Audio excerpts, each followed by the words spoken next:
And greetings. Happy Tuesday. Thanks for tuning in here today, live and on demand on BlazeTV, radio, and podcast. Steve Deace here with Aaron McIntyre and Todd and all of you at 888-900-3393. That's 888-900-3393. You can let us know what you think about what we think via the stevedeace.com inbox. Email the show. That's Steve at stevedeace.com, DEACE. Like us on Facebook and follow us on Twitter at Steve Deace Show. And if you're looking for clips of this show that you can then sample yourself and share with others, go to youtube.com/Steve Deace. That's youtube.com/Steve Deace. Coming up at the bottom of the hour, he is kind of... Is muckraker a good word for what Phil Kerpen does? He was with us. He was with us at the beginning of our COVID-19 skepticism, and now that more and more of the data is in, it's time to close the loop on this, and we will do that with him coming up at the bottom of the hour. Next hour, fake news or not? Am I fake news or not? Because I think last night. Now, let me say this as a disclaimer. It's a sliding scale because much of what airs on cable news is anywhere from poorly warmed over pro wrestling to trash. All right. But that notwithstanding, I happen to think it was the finest monologue that's ever aired in the history of cable news. We are going to sample some of those clips, and Todd and Aaron are going to decide if I'm fake news or not for claiming that to be the case. And then Pop Culture Tuesday, we'll look at the intersection between pop culture and conservatism with movie theaters beginning to reopen. And Aaron and I have both gone to the movies recently. We'll talk about that experience and what it means for normalization of the culture going forward. But before we get to all of that, here is Aaron's rundown of what happened while we were away. What happened while we were away, brought to you by more unrest. President Trump gave a speech to the nation from the Rose Garden yesterday. The following measures are going into effect immediately. First, we are ending the riots and lawlessness that has spread throughout our country.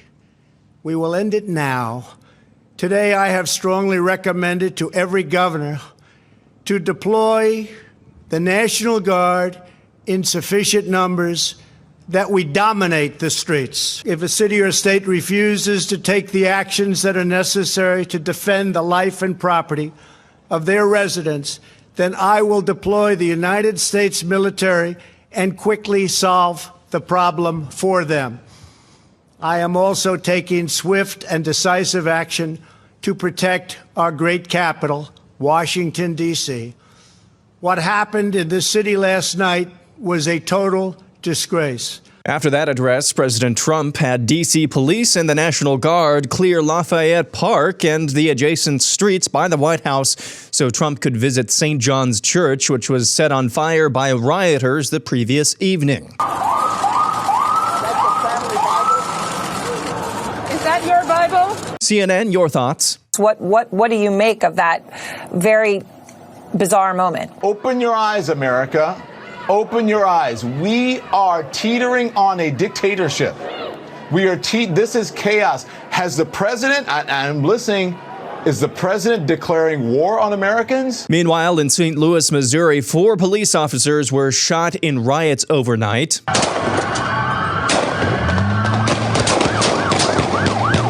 One police officer in Las Vegas, Nevada, was shot as well. In Providence, Rhode Island, rioters burned a police car. In New York City, looters had their way once again, and an officer was intentionally plowed over by a car. New York City Mayor Bill de Blasio says he's proud of his daughter for getting arrested in the midst of the riots over the weekend. In Polk County, Florida, Sheriff Grady Judd had strong warnings for any would-be rioters. We have received information in social media that some of the criminals were going to take their criminal conduct into the neighborhoods. I would tell them, if you value your life, you probably shouldn't do that in Polk County, because the people of Polk County like guns. They have guns. I encourage them to own guns, and they're going to be in their homes tonight with their guns loaded. And if you try to break into their homes to steal, to set fires, I'm highly recommending they blow you back out of the house with their guns. So leave the community alone. In completely unrelated news, the FBI tweets, "At the FBI, we know that diversity makes us stronger. During Pride Month, the FBI celebrates the contribution that our LGBT colleagues have made to our country and our mission." In other riot news, the Antifa kid who police say incited the weekend riot in Pittsburgh turned himself in yesterday with the help of his mommy and daddy. Mr. Bartles, do you have anything to say about what happened on Saturday? Anything you want to say? Destroy that police car. Fox 11 in California interviewed one of the looters causing chaos in Santa Monica yesterday. All right, man, we saw you at the New Balance store. Why are you out here? Man, period, point blank, just like all my real ones trying to get some money. Explanation, that's it. Trying to get some dough, that's it. Just out here for the money? Yeah, pretty much. Anything to do with the protests, what happened in Minnesota? I mean, a little bit to do with that too, you feel me? But not really. I'm out here for the dough. Was it worth it? Obviously not. I'm out here hemmed up. Yeah, y'all see it? Man, if y'all gonna get some money, do it right. Don't do it the dumb way. Do it the smart way. And finally, the brother of the murdered George Floyd spoke up yesterday. The family has called for peace. The family has called for peace. We're sending a message to people all over this country to stop looting and throw up the peace sign. And that's what happened while we were away. Aaron's Montage brought to you by Freedom Project Academy. Did you know that over 40% of American families are considering homeschooling this fall during the COVID-19 lockdown? Many parents re-engaged with their children's education only to discover how far behind they were in reading, math, and science. According to the nation's report card, reading and math proficiency has declined steadily over the last 10 years. And Freedom Project Academy is here to help your children get back on track with a live, interactive, online educational experience with students from across the country. From the comfort, convenience, and safety of home, children can receive an accredited classical online education built on Judeo-Christian values for students K through 12.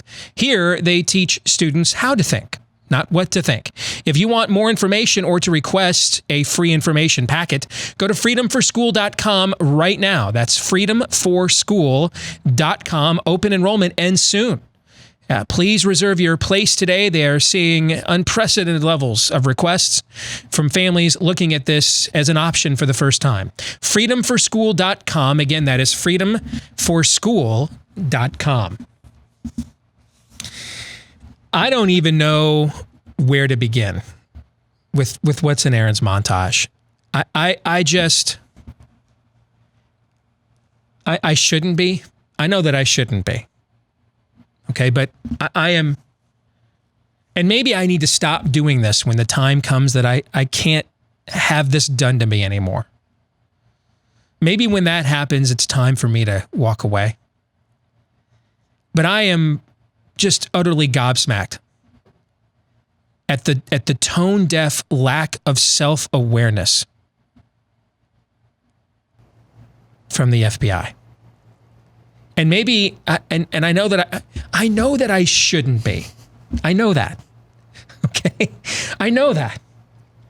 But I'm still, and maybe it's the way I'm wired.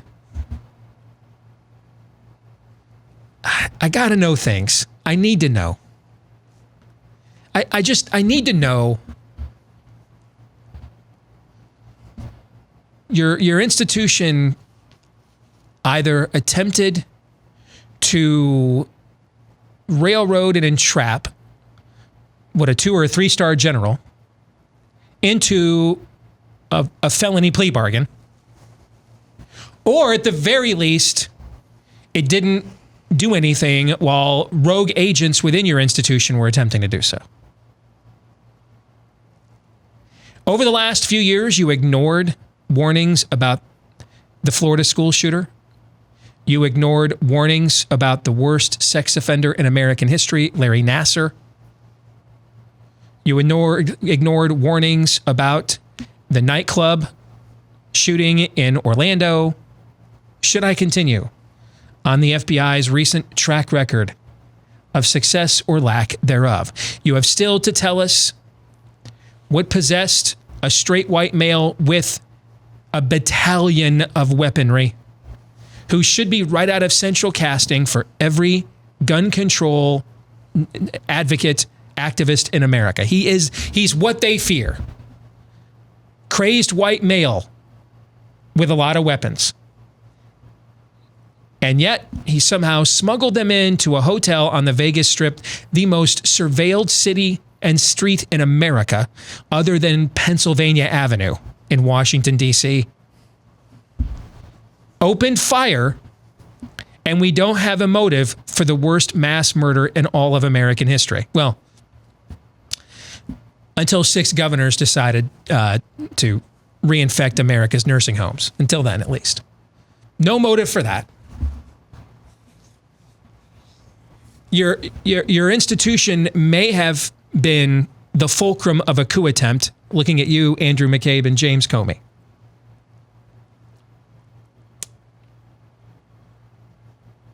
And yet, we're here with a glossy embed image for Pride Month. I just don't, I don't even know what to say to that. Failed state. Is that just our new default now on all of this? I have many defaults. Default seems to be the name of the game around these parts these days, does it not? And maybe we just have to go to that. Maybe we just have to go to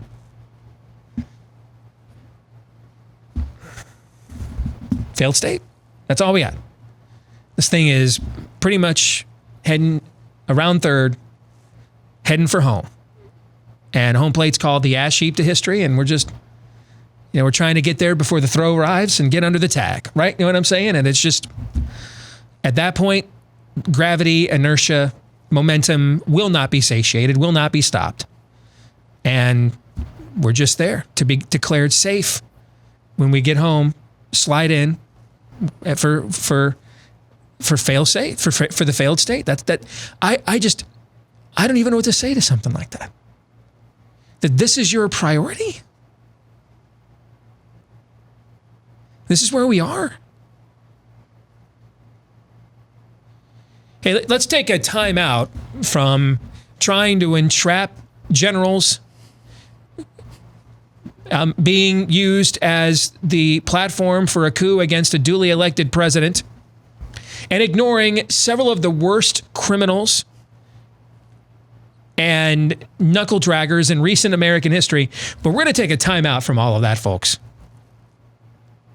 Like 3% of our soldiers and workforce ever has enjoyed one particular sexual activity, and we just need to acknowledge that right now. Thank you. Doesn't that just sound stupid coming out of your mouth? Doesn't it? That's speaking of defaults, that's like my commentary for everything. Yep. You so dumb. Yeah, for real. Yes. I went off. This is, I don't know if you see, local Catholic college here. I've just spent last night and this morning going, you so dumb, on the virtue signaling. It's everywhere. Did you see the Antifa punk? Did you get a good look at him? That's who most of them are, by the way. Now, I told you yesterday, that's separate from the racial violence that we are seeing, okay? But you have to deal with them separately because Antifa is a different animal. The racial violence you're seeing, most of it has no core cause. These aren't the Black Panthers. This isn't the 60s. Most of the racial violence you're seeing is just thuggery, like the gentleman that was in that video. I'm just here for the dough, man. I'm just, somehow George Floyd was unjustly killed, and I'm like, dude, I can't afford that $500 flat screen at Target, so I'm just going to go loot it. That's not normal behavior. I am deeply offended and outraged at the 60 million American children we have slaughtered before they even had a chance to reach their potential. Millions of them Black. But I never ever thought burning down an AutoZone would satisfy that indignity. Because this isn't about any kind of cause. This is just about sin. That's what it's about. And credit for being honest. That gentleman in that video reminds me of that the first time I went to New York City. I've told you this story before. And the homeless guy is standing out there in front of Penn Station, right next to Madison Square Garden, holding a sign saying, "Hey man, I'm hungry. I need money." And I'm watching the rush hour throng walk right by him and give him nothing. And I'm the bright-eyed kid from, Iowa Nice. And I'm like, man, come on, I got to help a guy like that. So I walk over, I go into my wallet, I'm going to hand him like a $5 bill. And he stops me, because there's like a McDonald's or something over there. Go get himself a Happy Meal or a combo, And he stops me, puts his hand on my wrist and says, "Hey man, I need you to know, you look like an honest guy. I just need you to know that if you give me that money, you see that liquor store over there? I'm just going to go over there and I'm just going to buy some booze with it." I mean, I was flabbergasted at his honesty. I didn't know what to do. So of course I put the $5 bill back in my wallet. And then I pulled out a $10 bill and I gave that to him instead because I just really respected the level of honesty that he was willing to provide in that situation. I'm lied to so often. I just points for honesty. So I gave him $10. I gave him 100% more. I doubled it. And then he was on his merry way. True story. I kind of feel like I want to give that gentleman one of my white privilege television sets in my house that I paid cash out of my own pocket for every one with my own hard-earned money. But I kind of feel like just giving him one just out of, that level of self-awareness is so lacking. Yeah, maybe I was a little mad for a minute, but I'm just out here for the money. Well, do you regret it now? Well, I mean, I'm in handcuffs, so the answer is obviously yeah. I hope the next batch of people that do this are better and smarter than I am at it. I love we're getting all the time. You don't know how a black man feels. Yeah, I do. He just told me. Like which black man? Right. Which one? Right. Which experts? Which black men? Yes. Yes. What Aaron said. That's whichever the point. Whichever ones permit us to have power over you is the answer. That's the point. Which is why I refuse to play any label games. Like I told you yesterday, I'm a kid born to a 15-year-old mom. We ate government cheese. I had reduced lunches in school. We did ADC. I remember shopping for groceries with food stamps. The only favor I have received in my life is the favor of the gospel. I started it in a mailroom. My wife married a 400-pound mailroom clerk. That's what I was doing. Until I got done with that job full time, and then I went across the street to the Des Moines Register, where I was a part-time news assistant working until 1 a.m.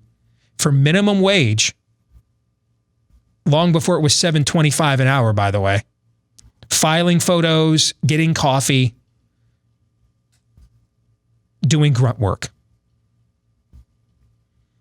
I didn't have a car, so I had to take the bus back and forth, and then the buses don't run that late, so I had to take a cab.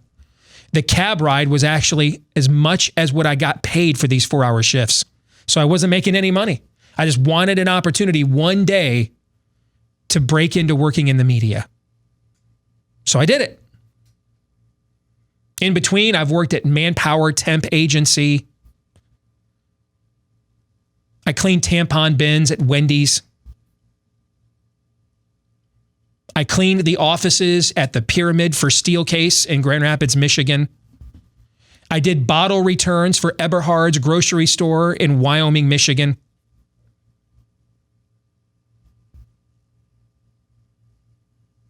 All kinds of stuff.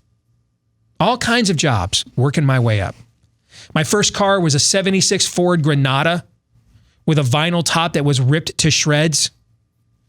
My next car was a 78 Datsun whose starter was broken and had to be electrically rigged. Yes, my old man had to hotwire the car, like we stole it, but no one would steal this car, in order to get it to run. Our first family car was a Geo Metro, and we rejoiced when out in our apartment complex parking lot, there was a hailstorm that forced our insurance company to total it so we wouldn't have to pay it off now. And we just drove it around dented for the next few years.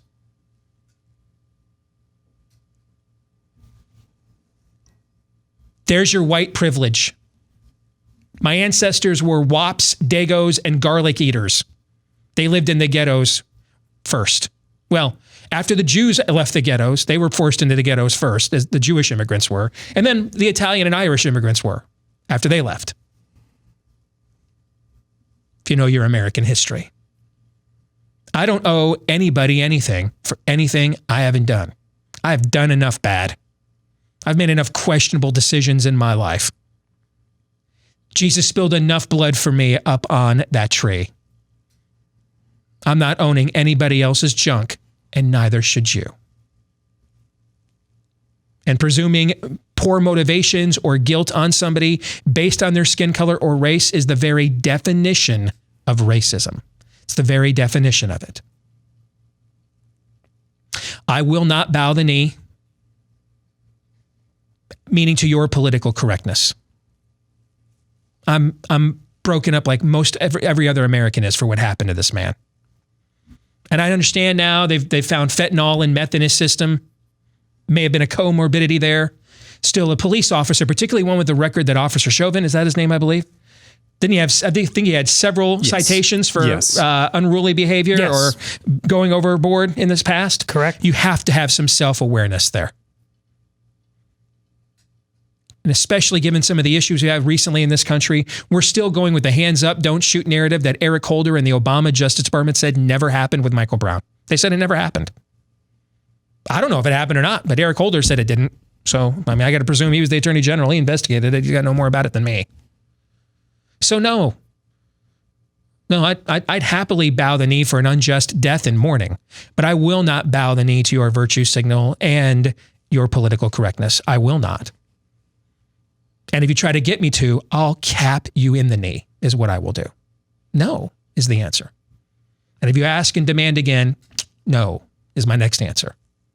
And don't ask me again to see what my next answer is after that. No is the answer. I won't. I won't accept responsibility except for anything that I am due to take responsibility for. And it would seem to me that if we really want to see some real healing in this country, treating people like individuals again is a good place to start.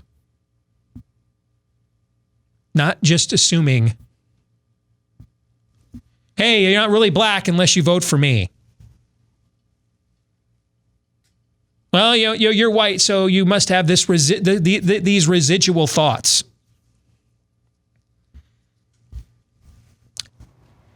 Hell no. Nope. I'm not doing that. You know, each of us individually will be naked and alone one day, one-on-one with our Creator, giving an account for our lives. And you won't be lined up by the color of your skin. You won't be lined up by your ethnicity or your local customs or the language you spoke. It's just going to be you and the God that made you in his image, eyeball to eyeball. And there will be no virtue signaling get out of jail free cards. And all of us will give an account.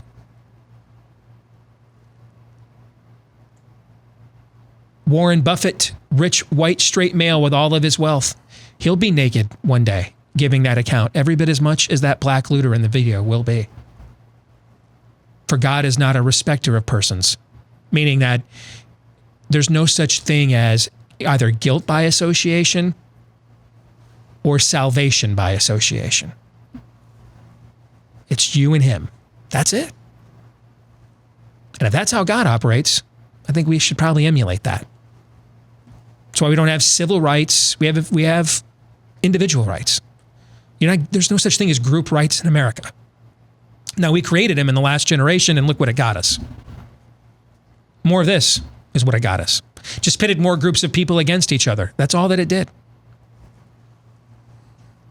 That doesn't mean I suggest being ignorant of this country's past. Quite the contrary. I think we ought to be pretty sober-minded and lion-hearted about it, pretty honest about it. You sat here with me for years, Todd. I've argued against romanticizing our past. How many times have you heard me do this? Oh, all the time. The truth, though, is its own reward. You know, one of the primary ways we've overcome all the red in our ledger is by treating people as individuals. Individual rights, made as an individual in the image of God. People that hate this country don't believe in any of that. And now, just as we saw with coronavirus, this might have been about a vicious virus. That is still a vicious virus, by the way. Now, collectively, its numbers, as we'll get to these with Phil Kerpen here in a few minutes, collectively, its numbers never called for the public policy lockdowns we saw. But just because collectively the data is similar to a bad flu season does not mean coronavirus infects people the same way the flu does. If you are obese, if you have a comorbidity like diabetes or autoimmune disease, you're typically not social distancing from church or work during a flu season, but you may need to do so with coronavirus. It's holistically no worse than a bad flu, but individually it attacks worse than a flu does.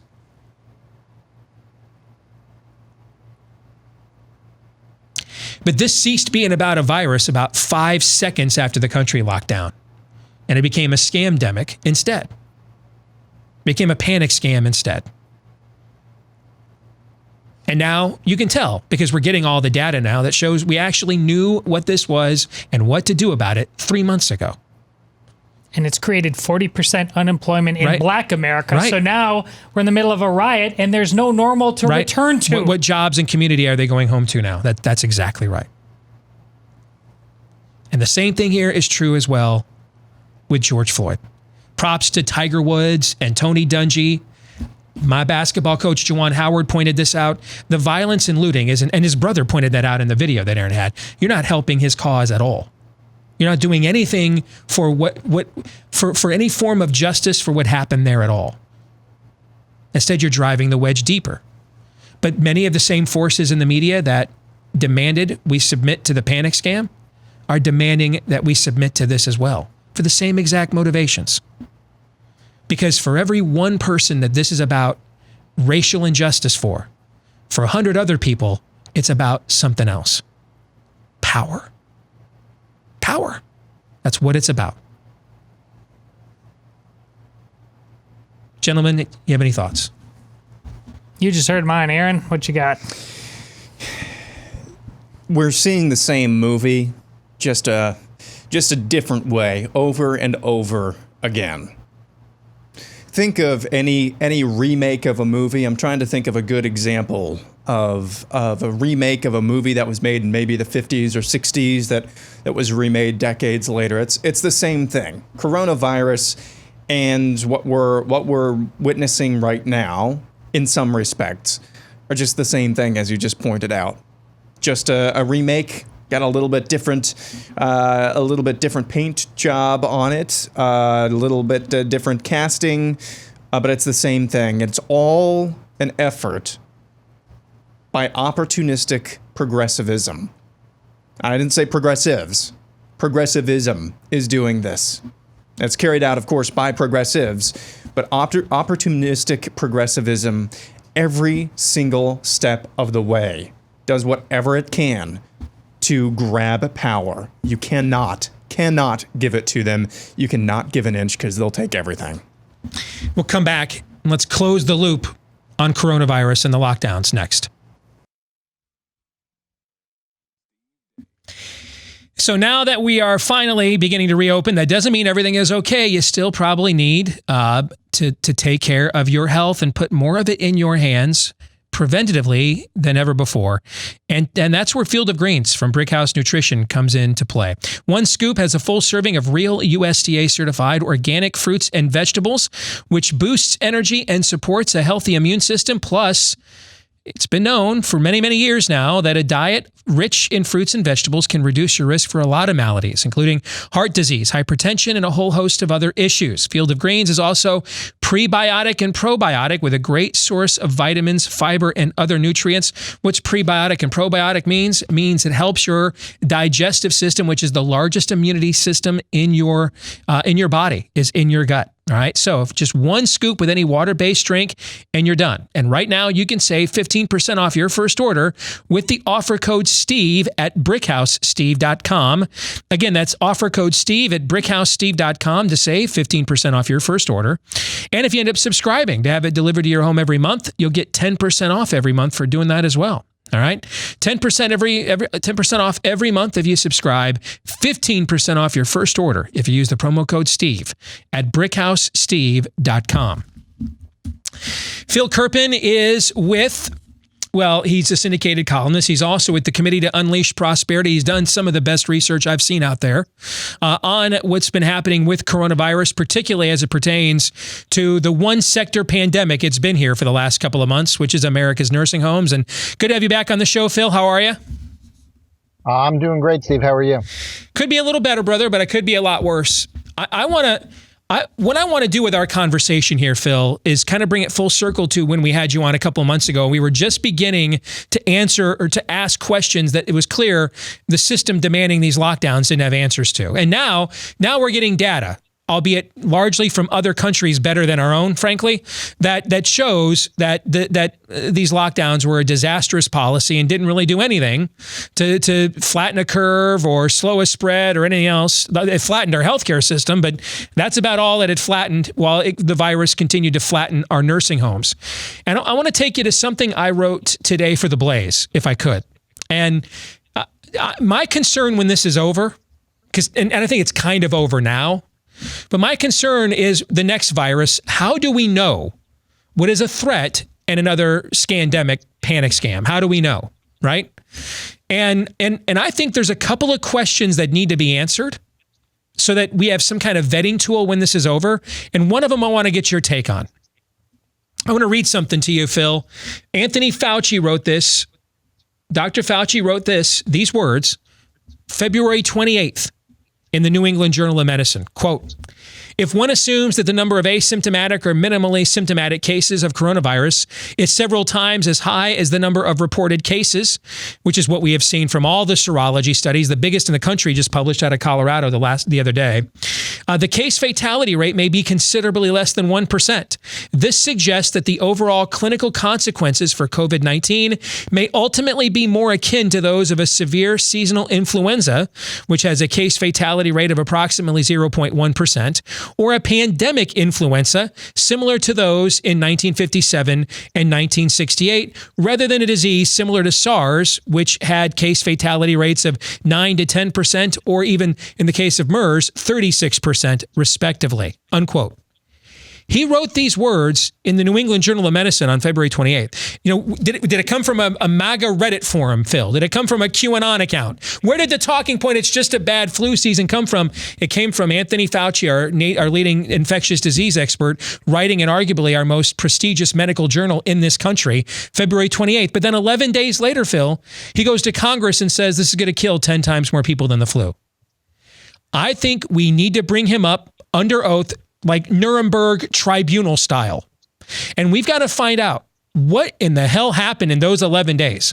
What data did you get or not get? What model did you see or not see?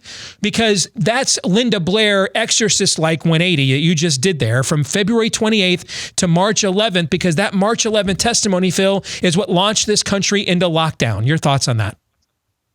Well, I think that's right. I think that we kind of know that it was the Imperial College London model that caused that reversal. A similar thing happened in the United Kingdom. And we basically had these sort of dueling visions, models, whatever you want to call it, for what type of disease risk, disease burden we were facing. You had on one hand, the Imperial College London and Harvard were the main proponents of this idea that this was a relatively low incidence disease with a very high mortality rate. And then you had Oxford and Stanford on the other hand saying, no, this is a very high incidence disease. It's already all over the place, but it has a very low mortality rate. And for some reason, agreeing with Oxford and Stanford meant you were anti-science. And the only scientists who counted as scientists were people who agreed with this Imperial College model. And the thing is, at that point in time, with the data we had, either one of them could have been right. Because all we saw the hospitalizations, we saw the deaths. We didn't have any widespread testing or data yet to know whether this was a high incidence disease that had a low percentage that required hospitalization and died, like Oxford and Stanford thought, or whether this was a low incidence disease where almost everyone who got it was ending up in the hospitals. We didn't know at that point in time. Either one of those things could have fit the data. And the appropriate thing to do in that circumstance, as the Stanford guys were warning, as the Oxford people were warning, was you need to find out. You need to get the information. You need to get a sense of what you're dealing with before you implement policies, including extremely costly policies like lockdown. And we did not do that. Instead, we essentially picked one of the two views, even though both fit the data at that time, and we set ourselves on a path that imposed trillions and trillions and trillions of dollars of costs. And by the time we got the data, we saw that the other view was correct, and we had done all of that needlessly. Now, to acknowledge that would require admitting that our public health authorities and our politicians were wrong, which is not something they're willing to do. And so that's why we are where we are right now. What I've seen, Phil, is at this point, I'd almost trust China's data over what we get from our own CDC, because at least I know China's motivation. Okay.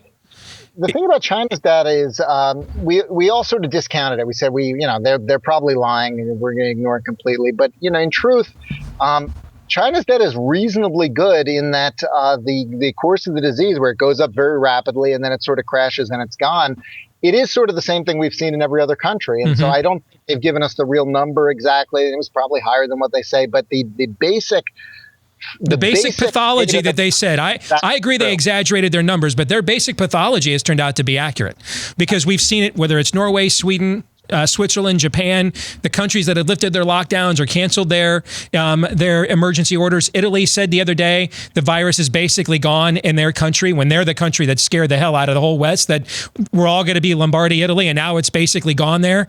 that pathology, which is what China said, even if we all agree that they exaggerated whatever their actual infection numbers were as a result of these spikes, but the overall pathology that they laid out is what has taken part in pretty much every other country that it's infected. Yeah, that's right. And one of the reasons that the Western governments panicked the way they did is they didn't believe anything coming out of China, and they saw these numbers in Italy mount very, very quickly, apparently very, very quickly, and they thought this thing gets it spreads to these enormous levels of hospitalization and death so quickly. If we don't clamp down on it, it's going to kill all of us. And what they missed, and we've subsequently learned, is this had actually been in Europe since last year, since November and December. And so what we were seeing was a peak after many months of spread, not just after a couple of weeks. And it actually was already well post-peak in Italy when they locked down there.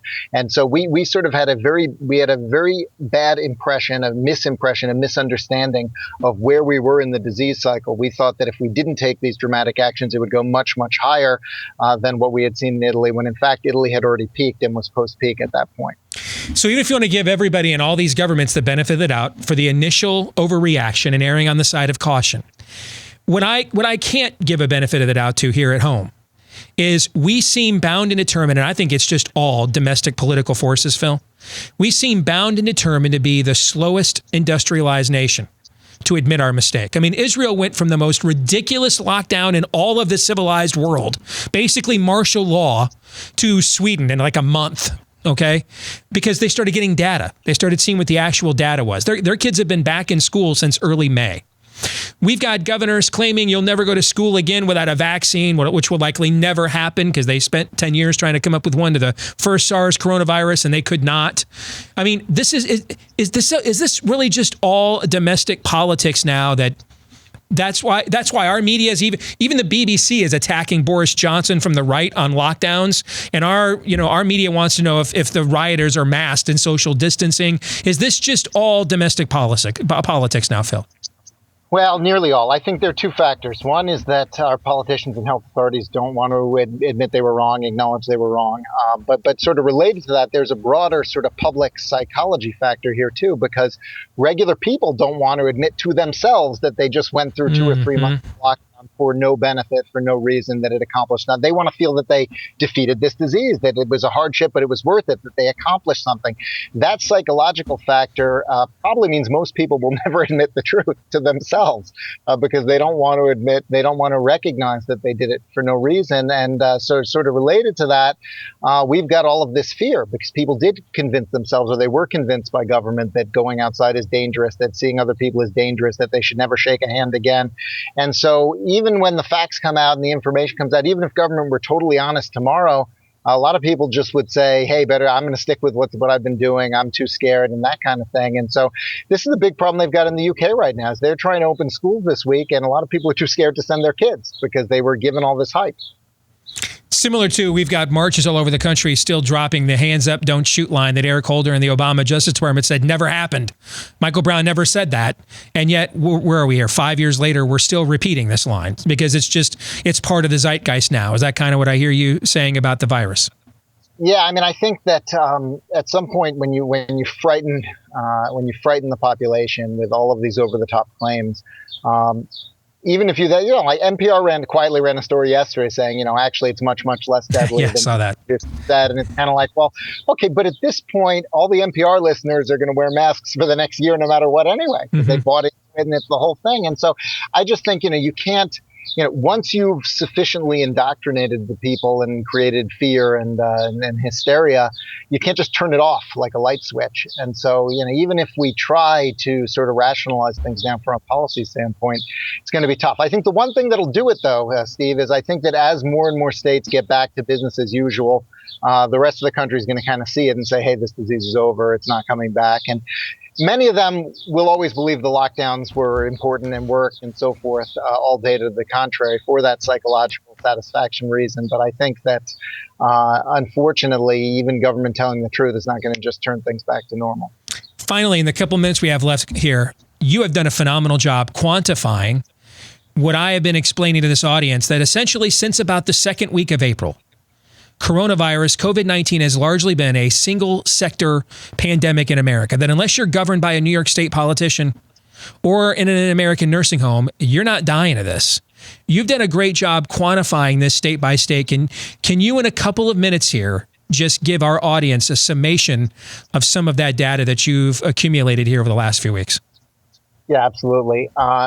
About 2/3 of all the coronavirus deaths nationally are in 7 states. That's New York, New Jersey, Connecticut, Massachusetts, Pennsylvania, Illinois, and Michigan. And all 7 of those states had some version of a policy in which infectious patients were readmitted to nursing homes, whether or not those nursing homes were properly equipped to care for them and to protect other residents and to isolate them. And that's why they've had deaths that are completely disproportionate to their population and are unlike anything we've seen in the rest of the country. And so that's the real story of this. That's the main driver of the states that have had these outrageous death tolls, is that they all had that in common. And New York is not even giving us the real number. New York have 6,000 nursing home deaths, which is only about a quarter of their total coronavirus deaths. That is, they changed their method of counting at the end of April. They said we're no longer. I bet they did. They said we're no longer going to count nursing home residents who die at the hospital as nursing home deaths. Those are going to be called hospital deaths instead. And so we're only going to count nursing home deaths that occur within the 4 walls of the facility. And no other state does that. So New York has been giving us a fake number. In most instances, when someone is near death or seriously ill in a nursing home, they call 911 and move them to a hospital. So I believe that the New York number they're reporting of 6,000 nursing home deaths is off by, I think the real number is at least double, if not more than that. I think that New York will look more like New Jersey and Connecticut and Massachusetts, where more than half of all of the deaths are in the nursing homes. And even in these states, if you look at the non-nursing home deaths, they're very similar similar demographically to the nursing home deaths, and it's people in home care largely, or it's people who are sort of demographically similar, have a lot of pre-existing conditions, serious illnesses, or in advanced age.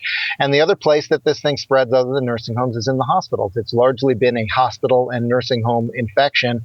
And the rest of the country hasn't had the volume that those 7 states has, but almost every state you look at are around 50% or more of the total fatalities are in the nursing homes. And we've got this data all in a spreadsheet if people want to look at it or want to look at specific states. Interestingly, your state, Iowa, has been revising down their number of nursing home deaths in recent weeks. I'm not totally sure what the story is on that or why that number has been going down, but they're still around 50% there. They had been up around 60%, but that's been declining with the revisions they've been doing. But almost any state you look at, you're going to see this pattern. Some states handled this much better than others. Florida, for instance, which is around 50% of their deaths now, are in the nursing homes, although it's 50% of a very small number compared to those other high volume states. They have a very, very large population of assisted living and nursing homes there. And they were very early, very proactive, doing the opposite of what those states in the Northeast and Illinois and Michigan did. They actually prohibited nursing homes from admitting or readmitting patients who were positive unless they could demonstrate that they had the capacity to isolate them and protect their other residents. And they moved a lot of people around between facilities to try to make sure that would happen. And they used National Guard for testing, things like that. So it's a very tough problem. Even a state like Florida that's done everything very well has had, over 1,000 deaths in their nursing homes, about half of their total deaths in the state, as I said. But the states that really messed this up, that drove the numbers nationally, it was a policy error that drove these extraordinarily high numbers. And, Connecticut and Pennsylvania both have more than 2/3 of their deaths in the nursing homes. Phenomenal data, folks. You definitely want to follow Phil at Kerpen, Kerpen is how you can follow him on Twitter, by the way, where he puts a lot of this data out. Syndicated columnist. He's also with the Committee to Unleash Prosperity. Good to see you again, brother. Thank you for joining us here today on The Blaze. All right. Have a good one. You bet. We'll come back. Fake news or not, this week's edition is next. Stay tuned. And we're back with Hour 2, live and on demand on Blaze TV, radio, and podcast. Steve Deace here with Todd and Aaron McIntyre, and all of you. Let us know what you think about what we think. Steve at stevedeace.com is how you can do that. That's DEACE. Like us on Facebook. Follow us on Twitter at Steve Deace Show. And if you're a podcast listener, if you wouldn't mind leaving us a 5-star review, if you haven't done so already, heck, maybe you already have. Keep them coming. I don't know if they'll count if you do more, but can't hurt, right? So the more of those 5-star reviews we get, the better it helps the show to grow. I'm not sure why. I'm just told that is the case. So please keep those coming. And thank you to all of you that have, the thousands of you that have left us a 5-star review already, wherever you choose to podcast from. Coming up here at the bottom of the hour, we're going to do our Pop Culture Tuesday. We look at the intersection between pop culture and conservatism. Aaron and I had our first chances to go back to the movies this past weekend, and we're going to compare notes on that experience and what we saw from the theater, from the people that were inside the theater, etc. But before we get to all of that, it is time for this week's edition of Fake News or Not, brought to you by Home Title Lock, which says, hey, there's advantages and some cool things about working from home, but it also is driving up the worst type of cybercrime, home title theft.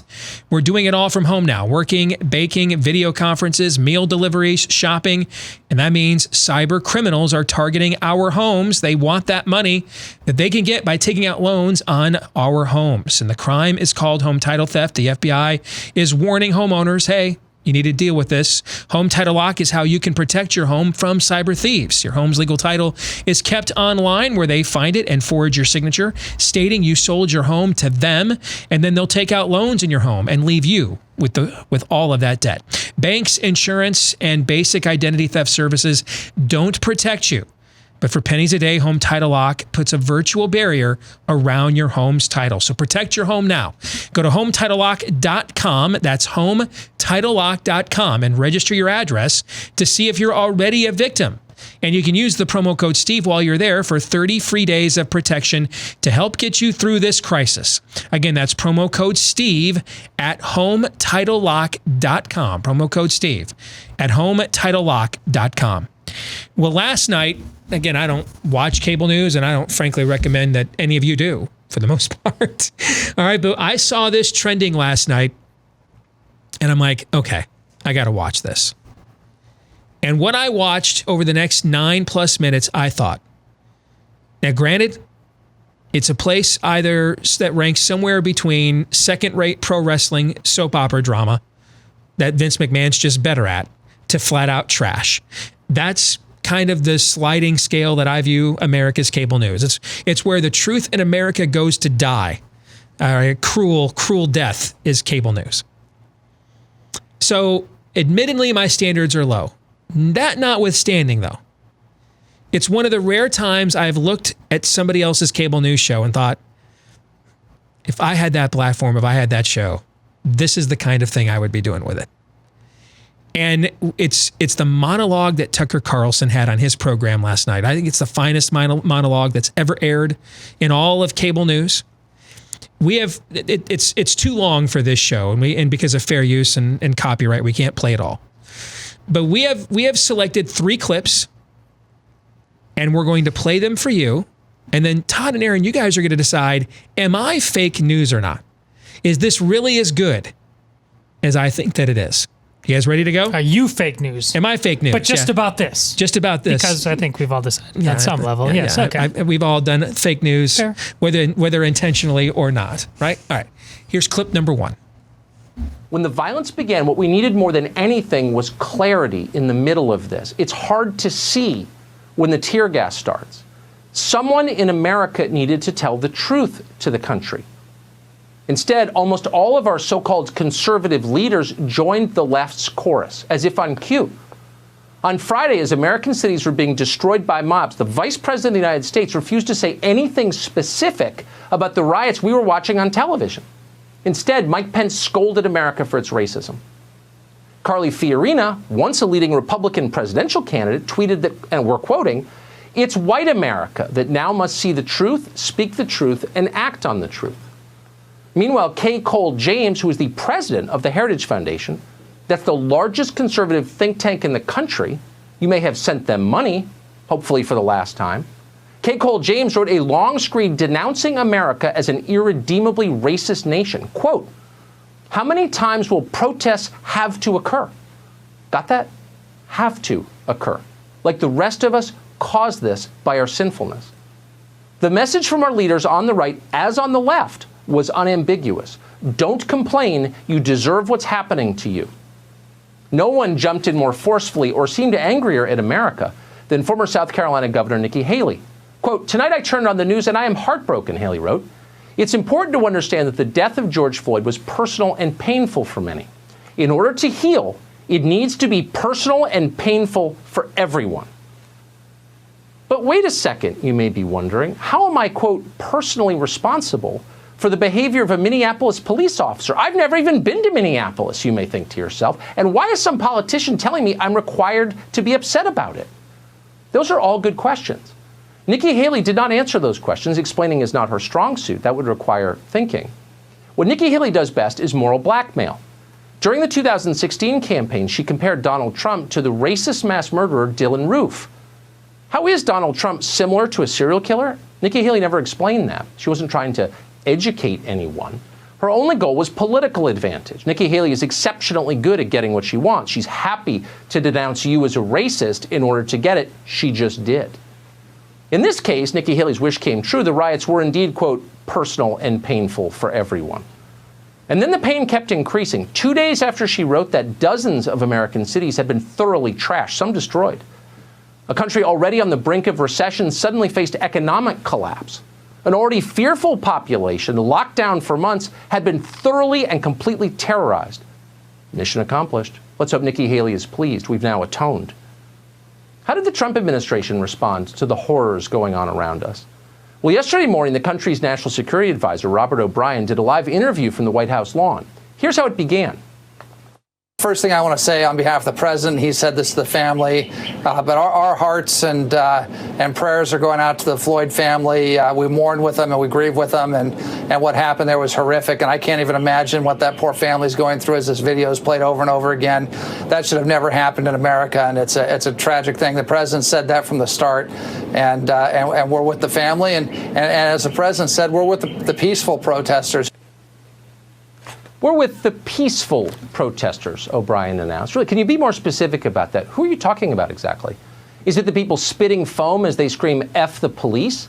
Is it the ones standing next to the arsonists doing nothing as they set fire to buildings? Is it the kids laughing as they film the looting and the beatings on their iPhones? Maybe it's the famous people in LA who are raising money online to support the rioters. They're all just peaceful protesters. Yeah, we support that. Thoughts on part one, Todd?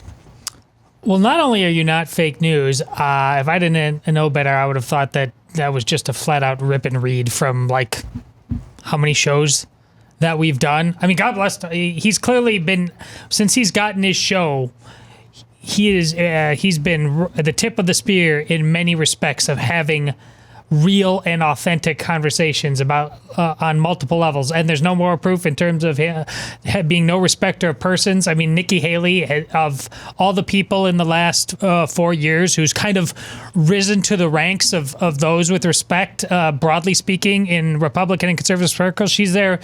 Tucker don't care. That's very much how we pursue this show. You know, if you're right, you're right. You're wrong, you're wrong. We don't care what uniform you're wearing. But honestly, folks, that has been the Steve Deace Show for a lot. This is not begrudging Tucker anything. That has been the Steve Deace Show long before it was the Tucker Carlson Show. Can I say something really quick to that, though? I'm fine with it being his show at the same time. He's got a bigger platform than we do. And, you know, Reagan used to keep a plaque on his desk that said, hey, it's amazing what you can get done when you don't care who gets the credit for it. Oh, yeah. Right? But, yeah, there's some commonalities there. But by all means, if somebody with a bigger microphone is willing to wage that battle, I'm happy benefiting from it. It's not just, if we were serious about it, it's not just about the clicks, yo. It's about truth. Mm-hmm. Thank you, Tucker. Mm-hmm. What do you think, Aaron? Normally on something like this, when kind of the way I see the world, my ears are tickled a little bit. I start to get a little bit, my spidey senses go up when some of my biases are being confirmed. But when you have somebody like Tucker Carlson on the platform, like he wields, with the viewership numbers that he wields, and you're trying to decide for yourself, is this a grifter who's just tickling people like us's ears, or is this somebody who really believes what he says? Typically, they don't go after somebody like Nikki Haley. Now, I like Nikki Haley, and I think to varying degrees, the people in this room like Nikki Haley as well. But if you spend, I don't know, a week on conservative Twitter, you do not criticize Nikki Haley. Mm-hmm. You don't criticize Nikki Haley, and he went after her. You can agree or disagree with his criticism of Haley, but the fact that he would even go there, she's somewhat of a shibboleth of conservative Twitter, of the cliquey conservative Twitter. That's actually pretty impressive, and that's one indication. And that he doesn't stop there. We'll see some more in the upcoming clicks, but that's one indication, at least to me, that this is genuine and this is not just scripting. And again, this is not necessarily a court on Tucker Carlson, the person, but when you hear stuff like this, you want to know that the source it's coming from is genuine, and I appreciate that. All right, here's the second clip from Tucker last night. What about the president? Where was he during all of this? Well, on Friday night after the show, Leland Vittert and a cameraman headed to Lafayette Square in Washington to cover what was happening outside the White House. Here's what happened next.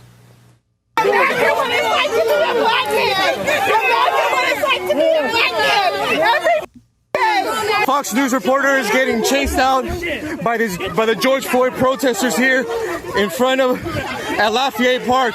Look, there's water being thrown on the reporter here. Hey, look, this protester just took his mic.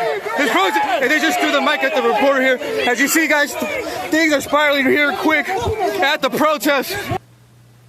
That was in Lafayette Square in the center of our capital city. And the tape raised a troubling question. If you can't keep a Fox News correspondent from getting attacked directly across the street from your house, how can you protect my family? How are you going to protect the country? How hard are you trying? On Twitter the next morning, the president reassured America that he and his family were just fine. The federally funded bodyguards had kept them safe. He did not mention protecting the rest of the nation, much of which was then on fire. He seemed aware only of himself. For people who like Donald Trump, who voted for Donald Trump, who support his policies, who have defended him for years and years against the most absurd kinds of slander, this was a distressing moment. The first requirement of leadership is that you watch over the people in your care. That's what soldiers want from their officers. It's what families need from their fathers. It's what voters demand from their presidents. People will put up with almost anything if you do that. You can regularly say embarrassing things on television. You can hire Omarosa to work at the White House. All of that will be forgiven if you protect your people. But if you do not protect them, or worse than that, if you seem like you can't be bothered to protect them, then you're done. It's over. People will not forgive weakness. That's the one thing. By the way, that is not a partisan point. It is human nature. Nero is the only Roman emperor whose name most people still remember. Why? Because he abandoned his nation in a time of crisis, and 2,000 years later, we still don't forgive him. Donald Trump's response to these riots, which is ongoing, is the singular test of his presidency. About an hour ago, the president announced that he's going to marshal all available forces, military and civilian, to stop these riots. If a city or state refuses to take the actions that are necessary to defend the life and property of their residents, then I will deploy the United States military and quickly solve the problem for them. Good for him. Immediately after that address, the president walked over to St. John's, which, as we just told you, was burning fewer than 24 hours ago, and that provided a powerful symbolic gesture. It was a declaration that this country, our national symbols, our oldest institutions, will not be desecrated and defeated by nihilistic destruction. We fervently hope this all works. Aaron, your first clip 2 from this monologue from Tucker Carlson last night. Well, first of all, that's a yo, bringing up Nero in, while talking about whether or not or how Trump is perceived right now. That's a yo. But here's the thing. On at least some level, as far gone as our culture actually is, that's still true. On some level, it's still true. Now, you can say to yourself, well, all of these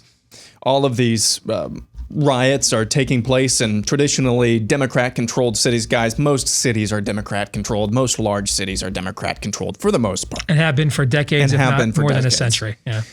I see, I don't know about you, but I think most people in the United States, even if it's not happening in their own backyard, they see Minneapolis. I live in Dallas and I see Minneapolis burning. I think this has got to stop. I live in Chicago and I see Los Angeles burning. I say this has got to stop. I live in Denver and I see Washington burning. This has got to stop. Okay, we're all still one country. Just still, and we're not in the kumbaya way, but still there's that sense of why isn't anybody stopping this? There's a sense of justice, I think, still. Why aren't people getting this under control? So even if it's not happening in your own backyard, thank the Lord last night here in Des Moines, it was going a little bit different than I think they expected to, in a good way. But even if you live somewhere that's not on fire right now, you're still offended, I would assume. You're still outraged that this is happening in other parts of the country as well. And when you see it continue to go on and continue to go on, and yes, Bill de Blasio refused to send in the National Guard, the first person you usually blame is the person who actually has the power to stop this.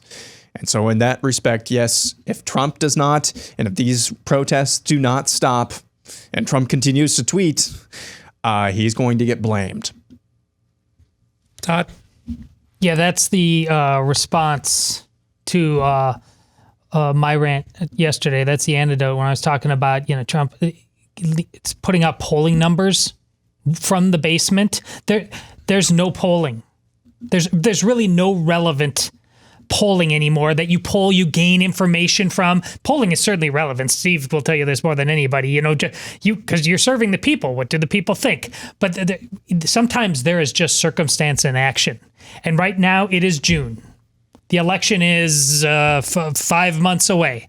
There's just doing right now, Donald Trump. Don't worry about polls. Don't worry about anything else. There is simply going out. If you are the man for the job that you said you were way back there in 2015 and 2016, it's time to show yourself being a man of action in ways you never probably could have dreamed of. It doesn't matter. You asked for the job. You wanted the job. Tucker is right to hold you to account that way. All right, let's get to the final clip. What Americans want most right now is an end to this chaos. They want their cities to be saved. They want this to stop immediately. If the commander-in-chief cannot stop it, he will lose in November.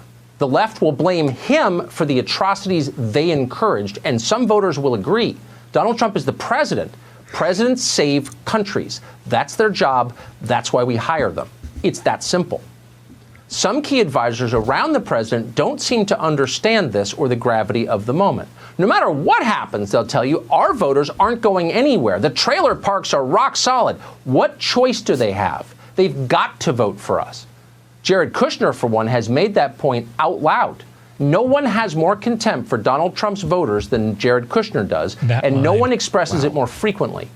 In 2016, Donald Trump ran as a law and order candidate because he meant it, and his views remain fundamentally unchanged today. But the president's famously sharp instincts, the ones that won him the presidency almost 4 years ago, have been since subverted at every level by Jared Kushner. This is true on immigration, on foreign policy, and especially on law enforcement. As crime in this country continues to rise, Jared Kushner has led a highly aggressive effort to let more criminals out of prison and back onto the streets. This is reckless. At this moment in time, it's insane. It continues to happen. The president seems to sense this. At times, he seems aware he's being led in the wrong direction. He often derides Kushner as a liberal, and that's correct. Kushner is. But Kushner has convinced the president that throwing open the prisons is the key to winning African-American votes in the fall, and that those votes are essential to his reelection. Several times over the past few days, the president has signaled that he would very much like to crack down on rioters. That is his instinct. If you've watched him, you believe it. But every time he has been talked out of it by Jared Kushner and by aides that Kushner has hired and controls. Kushner's assumption, apparently, is that African-American voters like looting. That is wrong. Normal Americans of all colors hate looting. Obviously, why wouldn't they hate looting? They're decent people. Before I throw it to you for your commentary on that, Todd, let me just add a little context to the background. Jared Kushner has been a problem from day one in this administration. And I'm not, when I was being wooed or talked to about Trump's presidential campaign, I never heard the name Jared Kushner. First time I heard it, I was months into working for Ted Cruz by the time I heard that name for the first time. I don't know what his political, I don't know what his qualifications are. I don't know what he has done extraordinarily on his own except impregnate the president's daughter. I don't know what else he's done. But he controls pretty much the entire political apparatus. I can tell you, he controls pretty much the entire political apparatus on the right now. And while a lot of people, including names you would know, don't like the guy and won't say and complain about him constantly, very few will say anything publicly. And the reason being is you're probably not going to get to speak at CPAC or any place else if you do. And he controls the purse strings here. And remember that ultimately, more than a movement, this is also an industry, right? We're feeding our families off of this. And so after Tucker Carlson kind of broke the pierced the veil here, broke the fifth seal on this, you saw a few other people then come out and say, finally, someone else saying it. All those are people who long ago made their peace with the fact they probably were not going to become rich doing conservative media and speaking. Because speaking out against Jared Kushner doesn't get anybody any bookings, doesn't make anybody rich, doesn't do anybody any financial good whatsoever. Although everything I think Tucker Carlson said there, particularly that line there, nobody has more contempt for Trump's voters than Jared Kushner does. That's a yo, okay? But I agree with the heart of every word of it. You just won't hear it from a lot of people because it comes with a cost to defy him. Todd. You remember back in the day when it was the radio show and we were talking about how never in a million years would Donald Trump let his presidency be dictated by his little girl's whims? Yes, I do remember that. Yeah. Well, here we are. Why do you think that? How did this guy get to be Svengali?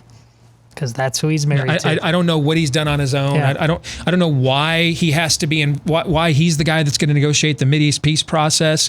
He's going to rewrite the GOP platform now and make it less, incendiary. He's talking about that. I don't know what any of his qualifications are for anything. And I have no problem speaking out against it because I've been cast into the realm of persona non grata long before Jared Kushner came along. So I'm kind of judgment proof at this point. You either think I've got a good beat and can dance to it, or you hate me. That's built in. But Tucker Carlson going there, trust me, of everything he said in this monologue last night, that's the scorched earth part. Right there. Yeah. That is. And that's the part that I promise you, some people over in the White House got some bug eyes when they saw that blast come across their bow. Briefly, though, there is some fake news there. His heart's in the right place. But when Tucker says, like, nobody wants looting, that's a rough paraphrase. He said no normal American wants looting. Well, actually, then what our terms mean? There's a lot of... What's normal mean anymore? We are living in a transgendered society. Well, just like a few years ago, we decided we were the rhinos the whole time, right? Like we're the Walking Dead. Maybe we're not the normal Americans. Is that what I hear you saying? Well, let me remind you of a certain thing called total depravity. People don't want what you think they want anymore because how far we've fallen. You can't default for that, which is exactly the reason why, Tucker, we need to do what you said and fight with action to take this back. And if Donald Trump also thinks people are basically good, you've got to show them. You've got to take it back and you've got to show them because we will not just default back to peace on earth. We lost it. That's why this is a civil war. We've been saying it for a long time. But if you don't get that now, you're never going to get it. What do you think, Aaron? I don't know how to say anything that we haven't said 1,000 times on this show, because that's basically, that monologue is basically what we've done on this show for a long, long time. I think Todd is on to something. When you look at people who you would, on maybe 9 issues out of 10, 8 issues out of 10, agree with politically, socially, whatever, morally, when you see them struggling to talk about anything that's been going on over the last 7 days with these riots, and they cannot seemingly hang on to their butts. And what I mean by that is, I'm not saying that rioting is wrong, or I'm not trying to justify the riots, but no. Anything you say after that negates whatever morally neutral ground you're trying to stand upon. I see that all over the place, especially from Christians. I think Todd is on to something. Normal, you keep using that word. I don't think it means what you think it means. Mm-hmm. I think we need to get into the mindset and the mind of America is not what we maybe think it is. There is still human nature. There's still human nature. That's where the Nero thing comes in. We don't like weakness. We don't like weakness. We as humans don't like weakness. That's human nature. But I don't think we want to conflate human nature with, most red-blooded Americans anyway. There are a lot of people who on any given day might look like our stereotypical red-blooded American who likes his steak or her steak, might even own a gun. But for whatever reason, after they even leave your church pew on Sunday, they hop on Twitter, they see what's going on, and they say, I'm not justifying riots, but I just after all that, everything Tucker Carlson said was correct. But we are left with, what is America right now? Are there enough people? Are there still a majority of people who actually will admit to themselves, hey, the lockdowns were a crock? I thought we established that in the last segment, that not many people are willing to do that. Are there enough people in America that say, we cannot riot, and what happened to George Floyd was a crime? Peccadillos that he may have in the past, it was still a crime. Do we have enough people who are willing to draw distinctions and be honest? The more we see this movie play over and over again, the more often the answer to that question is no, unfortunately. But I would like to be proven wrong. I believe he's got the most watched show on Fox, I think. Doesn't he? I wouldn't be surprised. I'm not certain, but it's certainly among the most watched shows in cable news. I would love to know, man. I'd love to be a fly on the wall for the Tucker Carlson show program meeting today. All right. When they sit down and management's had a chance, because wow. Now, having said all that, here's a new Morning Consult poll calling in the U.S. military to supplement city police forces. Support 58%, oppose 30%. Yep. Make it so. Make it so. I agree. Everybody that is a violent looter, shoots at a cop in the middle of looting and rioting, has declared themselves a domestic terrorist and should be treated as an enemy combatant accordingly. Pop Culture Tuesday is next.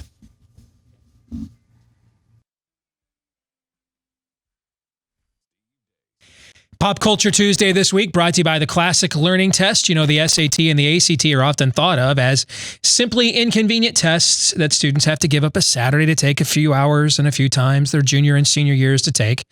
The reality, however, is that the SAT and ACT are the two most powerful forces driving curriculum in the United States. Indeed, high-stake tests like these drive instruction and curriculum. That's why we have the whole expression teaching to the test. And there's no question that the College Board, which owns the SAT, is a far-left organization. Just last year, the College Board had students reading Bernie Sanders op-eds on the SAT while taking the test. The good news is that there is a new company taking on the SAT and ACT, the Classic Learning Test, or CLT. It's been around for just over 4 years, and it's already been adopted by more than 200 colleges, and nearly every college will now consider CLT scores at least as a supplemental component to an application. The CLT is also shorter than the SAT and ACT, and students now can take it from the comfort of their own home with remote proctoring technology. And the final CLT of the year, the June 20th CLT, is rapidly approaching. With SAT and ACT canceled, the demand for CLT has never been higher. So seats for the June 20th final CLT are limited. There's less than 8,000 remaining right now nationwide. So if you know a high schooler or you have one yourself, don't miss out. Save your seat. Register today. Hundreds of colleges are already offering tens of thousands of dollars in scholarships for CLT scores. You can register for that June 20th official college entrance exam. Visit cltexam.com to do so. cltexam.com. Again, register now at cltexam.com. Well, let's get to Pop Culture Tuesday. And Todd, you're welcome to participate. But Aaron and I, you and I have something in common. You and I both went out to the movies. Iowa is one of the few states whose movie theaters have been permitted to open back up. Now, the largest theater chains, the three largest in order, are... I forgot the company that owns like not Carmike, but who they sold to, who owns like Cinemark? No, Cinemark's the third largest. Regal's the second. AMC, that's what I'm thinking of. Sorry. AMC's number one, Regal's second, Cinemark is number three. Those are by far, they own the vast majority of movie screens in America. None of the three have yet to open. They're claiming there's not and I can kind of see it from their national. So is it worth the expense to open in a handful of states if you can't open in the vast majority of them, et cetera, especially without a lack of first-run movies? But it just so happens that the nicest theater in our town is not one of those chains, but it's owned by a local family called the Fridleys. And they opened up over the weekend. You and I both went separately on separate days. And I think we both went and saw Raiders of the Lost Ark in the IMAX, right? Yep. An IMAX version of Raiders of the Lost Ark. So when we went to the movies, what did we see? It did look like they pushed pause on like March 11th. Yeah. And then you went back and everything looked the way that it did that day. All the posters were from that day. All the trailers before the IMAX version of Raiders of the Lost Ark were from that day. It literally looked like we were back in time about 2.5 months. The staff were all wearing masks. They asked you a few questions. Are you running a temperature? You have any difficulty breathing? And if you answered no to all of those and didn't exhibit any signs, they requested you wear a mask, but it wasn't required. Amy and I were not wearing our masks when we went in. All the same concessions were there from before. First movie theater popcorn I'd had in a few months. And it was glorious. Yeah, I'm not going to lie. It was glorious. I got mine with extra butter. I think I might have told him, put 3 months of butter on that for me. I think I had a little butter with my popcorn. The quality of the IMAX, even for a movie that's pushing 40 years old, was phenomenal. Hearing that soaring score from John Williams and the IMAX, surround sound was great. I didn't see anybody in the theater. We were there on a Saturday afternoon. There was maybe 20 people in there. I didn't see anybody watching the movie with the mask on. I did see a couple of people wear them in and then wear them out, but then not wear them during the movie. I have some other thoughts about this, but I'm going to let you into the conversation before I go there. So what did you see? Basically the exact same thing. Nobody wearing masks that was actually watching the movie. There were about 20 people. That was a 4:30 p.m. showing on a Friday. I don't usually get popcorn when I go to the movies. I just think it's overpriced, but I did because, it's the first time I can actually go, or we could actually go to the movies in 3 months. So got popcorn with extra butter, and I was not really paying attention to much more than that during the previews, other than stuffing my face with popcorn. But Bella, my wife, turned and said, yeah, "This is kind of depressing." And I said, "Well, all these previews are from like 3 months ago. Black Widow, I think, was it supposed to be out already? May 1st is when that movie was supposed to come out." And I was just stuffing my face. I didn't even. And yeah, it is really depressing. Mulan was already supposed to be out. Several movies were already supposed to be out. So that was the depressing part. But as far as the IMAX experience goes, I don't remember what the last movie, if anything, was. Actual movie, not documentary that you see at, some tourist spot. I don't remember the last movie that I actually saw like that in IMAX. And so that was fun. I do feel bad for the theater to some degree, because like I said, $20 or 20 people at, $10 a pop for a ticket. I don't see how they're making a heck of a lot of money on that.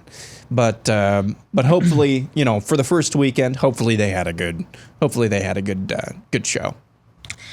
So how did you feel leaving the theater? Honestly, man, I was just happy to be back. Like, usually if I'd gone to Costco and they made me answer all those questions, and I had all the social distancing and just all of these hoops that I didn't have to, or nobody had to jump through 3 or 4 months ago, I'd be kind of upset. But you know what? They were just trying. I don't know why I feel differently about the theater more than I do Costco. I guess because Costco's been open this entire time. Right. And when the thing was really bad, they did make you wear a mask. And now that we're reopening, they want you to. So you can clearly tell it's just about legalities and not about health. Right? Yeah. For us, though, it was just, this takes an extra 30 seconds. We had already bought our tickets and everything. It was just kind of a pit stop. And so I was just, this is fine. I'm just happy to be back at the movies again, because I see everything that's going on. I don't see how this is sustainable. I mean, if you see the next blockbuster that a lot of people want to go see in the theaters, do you think every single person is going to be able to get screened? No. There's going to be some who slip by, And the more people that slip by, the more common that will become until eventually, oh crap, we forgot to staff somebody to ask questions at the front of the theater, at the entrance to the theater. So that's kind of how I felt. I was just happy to be back. I had not seen Raiders of the Lost Ark in its entirety before, and so that was fun. Very cheesy movie. Amazing but cheesy. Yeah, it's one of my all-time favorite movies. I think when we did actually we haven't aired that episode yet, but we have put together a couple specialty episodes to air later this year, and one of them was my all-time 20 favorite movies, and that was on the list, right? Okay.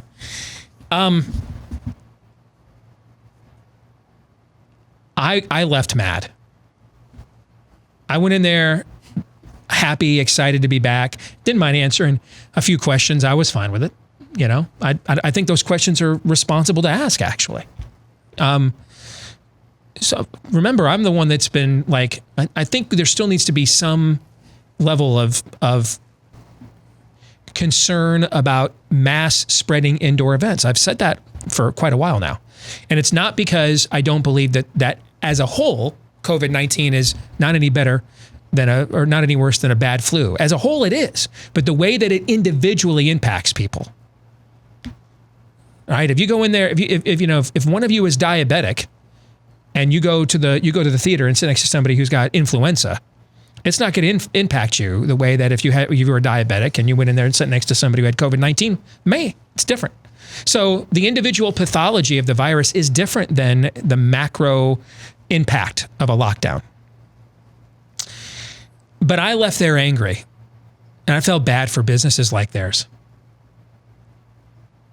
Because walking out of there and then just seeing all the posters and everything else, and you're just like, maybe it's me. I was like, what a waste, man. What a complete and total waste. This is a beautiful facility, has very good food, has a full-fledged restaurant there. You can have it brought into your seat and everything else, and the food's really good. And I think it's the nicest theater in our town. I think it's the nicest theater we've ever had in our town. It's one of the nicest theaters. I've been to movie theaters all over the country. It's one of the nicest theaters I've been in anywhere in America. And it's family owned. They were even in the early weeks of the lockdown, they knew that people were going to be jonesing for movie theater popcorn. They stayed open as long as they could afford it, to have employees, making it indoors and bringing it out curbside if you wanted some. Okay. This is the one with Joaquin Hickman, right? Yes, yeah. It's called the Palms here. It's what it's. They're the quintessential. Somehow you weren't going to get the virus if you went to Lowe's and every Home Depot in America. But if you went to the Fridley Family Movie Theater, since it was a locally owned business, you would. And they're losing money by reopening, not losing money by staying closed too. So they probably just figured at some point we've got to get our money back. We got to bite the bullet early and get people used to going to the movies again. And every week we put it off is another week that we put off, getting people's normalcy restored. So they probably just decided we'll lose some money now to earn it on the back end by getting you back in the theater. I felt bad for them. I felt bad for their business, their families, and it made me angry. Like, what a waste. Like, this didn't have to happen this entire time. That's the correct reaction. I have two examples that I can commiserate. One, I've told you off air yesterday, I think, but this week, I went to the mall with my wife and daughters. They just wanted to do some shopping. I've done enough. The yard work, we've spruced it up, we've painted things. It's done. I needed to get out. I will walk the halls of the mall happily and watch you do what you do. But I get there, and the food court, they're selling food.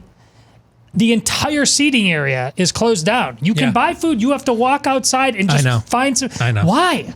Why? For the same reason Steve talked about. I've been at Home Depot for 2 months. We're living in one of the freest states in the country right now, and this is still some ridiculousness going on. Yesterday, because I umpire high school baseball, there's a meeting about, it's going forward, thank goodness. Here, again, like you say, free and open, it's happening. So how are the umpires going to handle this? Normally, umpire a ball bag. You get the balls out. We will not be allowed to handle the baseballs, Steve.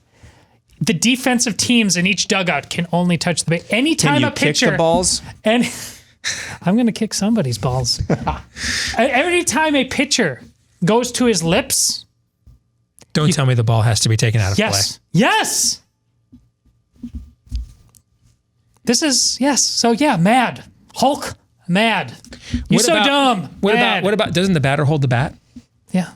If he grabs the barrel of the bat, does that mean the bat and the ball have to be taken out of play if he then hits the ball? What sense does any of this make? It's so stupid that everybody's going to get there, and we're all just going to look at the plate meeting as like, we're just going to like not care, right, guys? Yeah, we're just going to do our thing. Yeah. I was wondering if districts are going to make some umpires wear masks. Like, okay, well then you don't get an umpire because I ain't doing it. I still think we should be somewhat cautious with indoor events. There should be no caution outdoors. Unless you're out, well, if you're in the parking lot of your local nursing home, practice some caution. Anything else outdoors, there's no need to practice caution. Steve, Phil Kerpen just told us that this is where the virus lives, in the dirt and the grass on 90-degree summer days. That's where it thrives. You're a monster for denying such science. By the way, breaking news out of New York City. Governor Cuomo threatens to, quote, displace New York City Mayor Bill de Blasio and overrule him by bringing in the National Guard. and says the mayor, quote, failed last night, unquote. Can we go to CNN for reaction to that? Was he holding a Bible when he said it? I hear Nigeria is nice this time of year. So that's a great setup. Our overtime that we're going to tape here in a little bit. For our Blaze TV subscribers, blazetv.com/Deace. The overtime topic today is the question on the table: what is more dangerous, living under Andrew Cuomo during COVID-19 or under Bill de Blasio during these riots? You planned that already before you got this news. Yes, we had that conversation 2 hours ago. That we already had that on the docket, not knowing that this news was going to break. And here we are. I mean, this is Andrew Cuomo has gone all Ice Cube, I ain't the one, and just thrown. He looked at Bill de Blasio and said, I didn't put a dance on the floor in a round. All right? No. Billie Jean is not my lover. I didn't do that. Nope. Nada.